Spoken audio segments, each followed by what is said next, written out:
Suppose debt हकीकत में ना मान ली कि हम दोनों पति पत्नी हैं, ई देवघर जाए खातिर एकदम जिद धइले बाड़ी।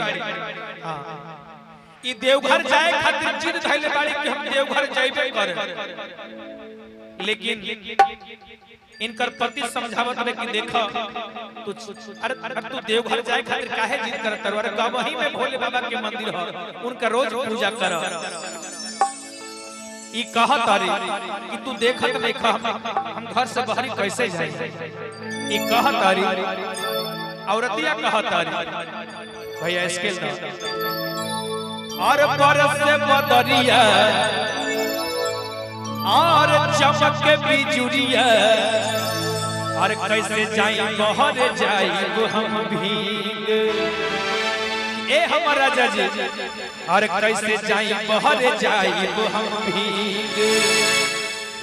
तो उनकर हस्बैंड कहता, मान ली कि उनकर हस्बैंड उनकर पति देव कहत रहे कि देखा और भोरे भोरे पूजा शिवली लय सजनिया और बाबे हुए दुनिया के ठीक हो यार भोरे आज भोरे भोरे पूजा शिवली लय सजनिया बाबे हुए दुनिया के ठीक हो यार भोरे और चमके बिजुरिया बरस बदरिया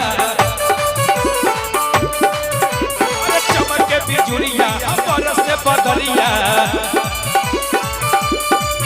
कैसे जाई बहर जाई हम भीग कैसे जाई बहर जाई हम भीग।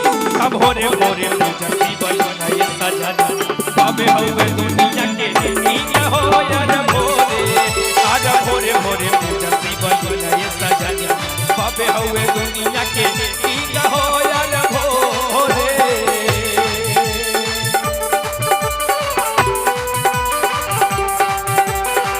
हर हर महादेव।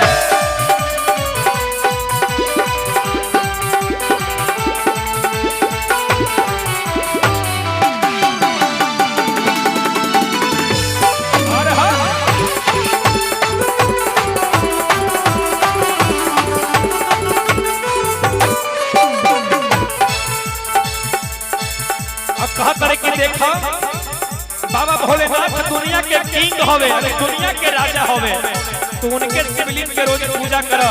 जब बाबा भोलेनाथ के कृपा हो जाए तो सब दुख दूर हो जाइए हमारे परिजा। ई कहत है कि हमारा पास कुछ होगा हम कैसे जाई मंदिर पूजा करे खातिर। लेकिन उनकर पति समझावत रहे कि देखा सबके हो जाता है तू त जाना भोले बाबा के तू को हरा बना।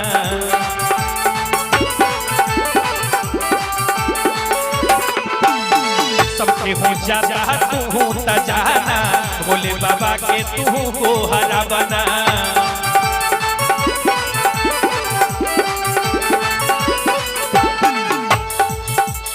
लेकिन कहत रही कि हम जाई कैसे, तू तक कहत रह कि भोले बाबा के पूजा कर, तू देखत नहीं खा अरे बड़ा भीड़ लागल बस सोमारी के, हम कैसे जाए। ऊपर से बिजुली चमकता, ऊपर से पानी बरसता। न लगे हमरा छतरी हम जाई कैसे बहरी, न लगे हमरा छतरी हम जाई कैसे बहरी।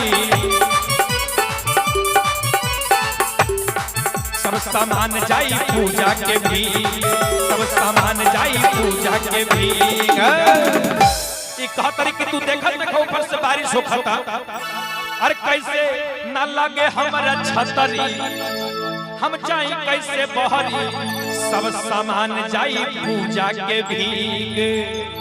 तो उनकर हस्बैंड कहता कि देखा तब भोरे भोरे पूजा शिवली लय सजना बाबे हुए दुनिया के ठीक हो यार भोरे आज भोरे भोरे पूजा शिवली लय सजना बाबे हुए दुनिया के ठीक हो यार भोरे।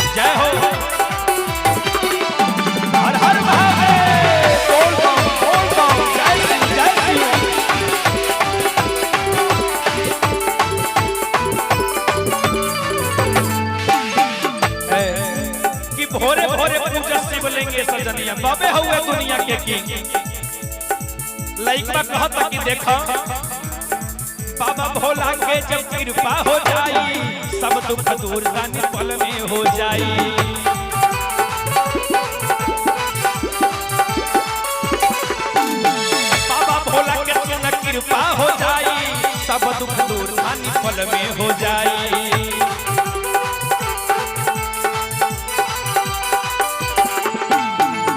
लेकिन कहतारी कि तू तक कहतर सही बात है, लेकिन हम कैसे जाए मंदिर में पूजा करे खातिर?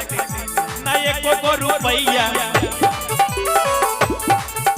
ना एको रुपैया, ना गेरुआ सड़िया, ना एको रुपैया बना गेरुआ सड़िया, ना एको रुपैया बना गेरुआ सड़िया, खाली हाके लछूछे टूटी।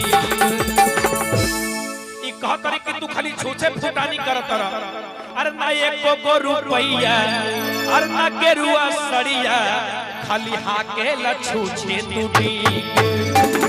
तो उनकर पति कहतरे हस्बैंड कहतरे के हमर करे जा, तब भोरे भोरे पूजती बलि लय सजा, कबे होवे दुनिया के ई कहो यार भोरे, आज भोरे भोरे पूजती बलि लय सजा, कबे होवे दुनिया के ई कहो यार भोरे, आज भोरे भोरे पूजती बलि लय सजा, कबे होवे दुनिया के ई कहो यार भोरे, आज भोरे भोरे पूजती बलि लय सजा, कबे होवे दुनिया